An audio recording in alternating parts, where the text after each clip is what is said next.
This is how you become a virtual assistant in 2026. If you have no idea who I am, my name is Leanne. Hi, I make a lot of content on how to become a virtual assistant, especially in the age of AI. And I'm going to tell you guys how to get started as if we were just having a coffee chat. Now, I have been teaching a lot of people how to get started as a virtual assistant for about 6 years now on this channel.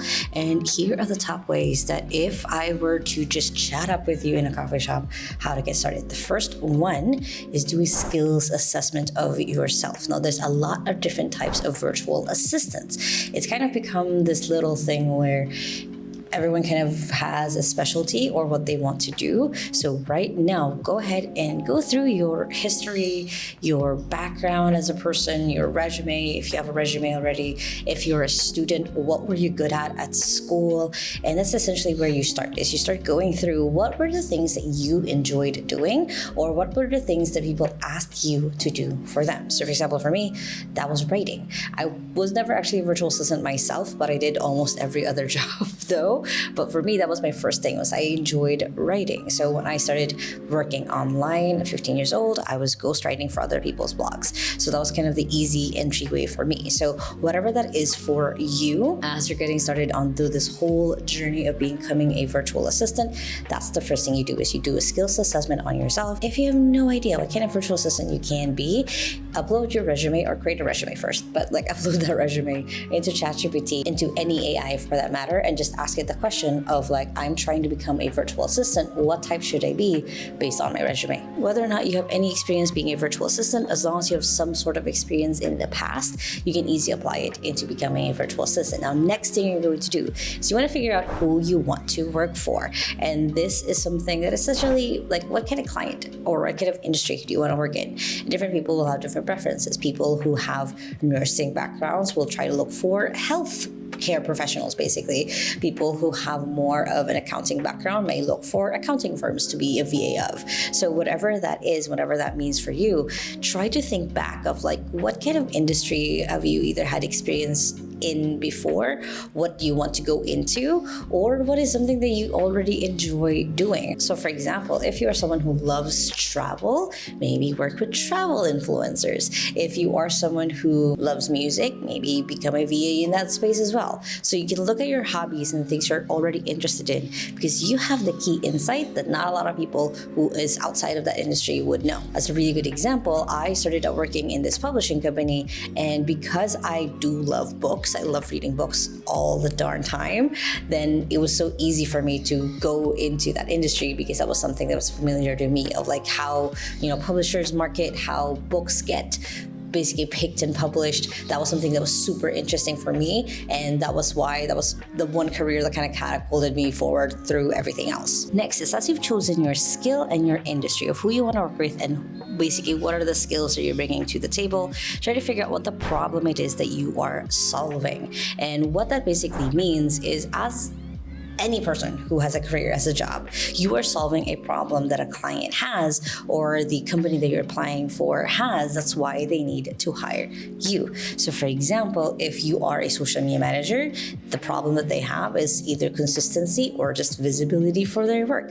If you are an admin virtual assistant, there's a lot of chaos and organization and things that need to get done at a certain time. If you want to become an accountant virtual assistant, it's the same issues of making sure the numbers are right. So figure out or backtrack what problem it is that you're solving with the job that you have, because then it's going to be easier for you to narrow down how you're going to talk to these people. You're going from the place of giving value. You're coming from the place of making sure that you are there for a reason, and you're not going to be losing your job just because of something else that happened. You're there because you're solving essentially a specific problem. So you can ask ChatGPT, you can look at Gemini, you can look at current job ads for the position that you're trying to apply for and where, and try to see, they'll actually say it in the job ad of hey, we're trying to solve this. Hey, we're trying to find out how to be able to do this. That's why we need this kind of virtual assistant. Next is, if you don't have experience yet, build experience. And what I mean by that is go ahead and all of the jobs that you're applying for right now, look at the list of tasks and do it for yourself. So if it's email management, create your email management system. If it's calendar management, create your calendar management system. If it's social media, you have to be able to show some portfolio so you can do it for yourself. Build your own personal brand, as long as it's like examples of or a sneak peek for your potential client on how it is to work with you. You can make this up, you can create a fake client in your head. The point of this is to actually do the work and test it out. That way, when you're being asked questions during an interview, you not really staring blankly and trying to make things up. You can go ahead and choose the experiences and run essentially the tasks that you want to do as a virtual assistant. Now, if you've had experience in other jobs where you can apply the tasks that you did there to being a virtual assistant, you can use that as examples as well. You can basically put it into a story of how you've been able to get from this point to this point. Next is a question I get all the time is, how do you actually find clients, or how do you get hired?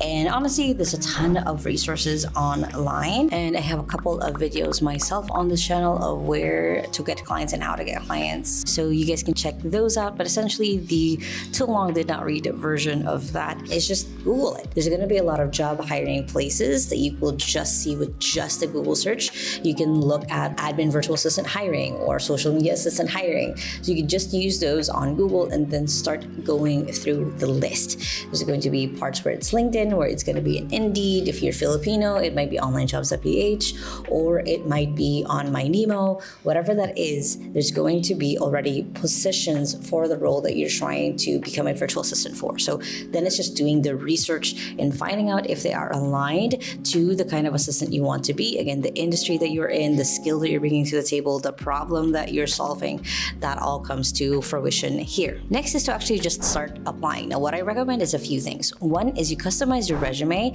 based on the job that you're applying for. Yes, it takes work, but will also make you stand out. It also makes sure that you're reading the job ad correctly, because a lot of different jobs will put in, make sure that this is on your resume, make sure that this word is in your subject line. You're being more intentional when you slow down this way rather than mass hiring and giving their recruitment team a headache. Make sure that you're being intentional of the places you apply for, and then you track it. Now, I have multiple resources on application trackers.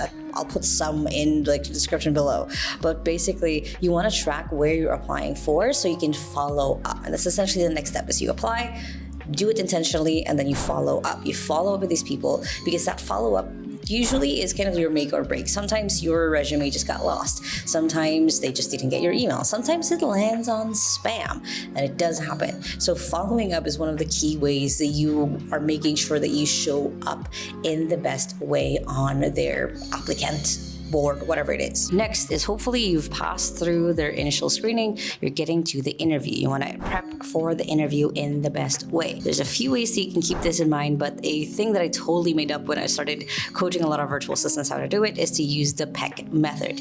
P is pause. Keep in mind that you can pause and slow down. It doesn't have to be that you are answering the question right away. You can delay your answer. You can say, oh, that's a really good question. I've never heard of that question before. Be genuine about it, but keep in mind that you can pause. You don't have to rush through it. The E in PEC is example. If you can bring up examples to prove your point, the better. Interviewers don't just ask you questions of like, oh, what are your hobbies? Don't just say like, oh, I just do this and this and this. Say, oh, I love reading. Right now I'm actually reading 2 different books. I'm reading this and this. You're bringing up examples of basically to back up your answer. That way, 1, it's more believable, and 2, the main honestly thing that the interviewers are looking for here is how you think things through. So if you're able to bring up examples, if you're able to pause and calm your brain down a little bit, then the easier and the better your answers are going to come out.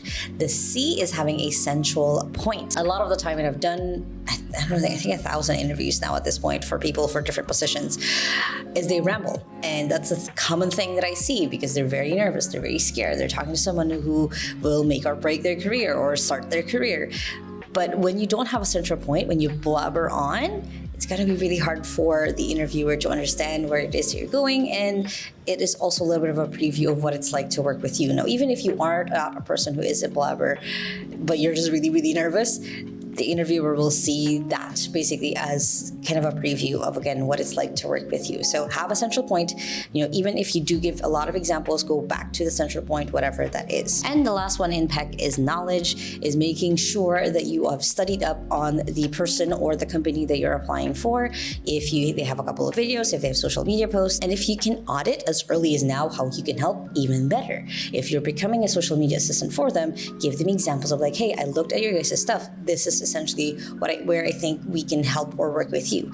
Or if you are an admin assistant and you see a few typos, that's the same thing. So you are already kind of filtering through as if you're already working with them. That way you have the knowledge to bring that up during the interview, and they can see you as someone, again, who is intentional, who is putting in the work to be in the person that they want to hire in this company for this position. Next is prepare for onboarding. Hopefully you've gone through the rest of the process. That you're now at the point where you're becoming a virtual assistant for them. Make sure when you're onboarding that you have the list of tools that they use as a company. So then you are making sure that you have the login to each one. You have the shared access for it. And then the main one is honestly prepare your routine of how it is that you're going to start work and then end work. And then how are you going to take breaks? Now, depending on the kind of job that you applied for, you might have a straight 9 to 5 work, you might have a more flexible time, and you might have just morning shifts. So depending on what that looks like, it's important for you to create your routine as a virtual assistant. That way things don't fall through the cracks, because that is essentially the main thing why you were hired, is that things are falling through the cracks and they need someone to help catch it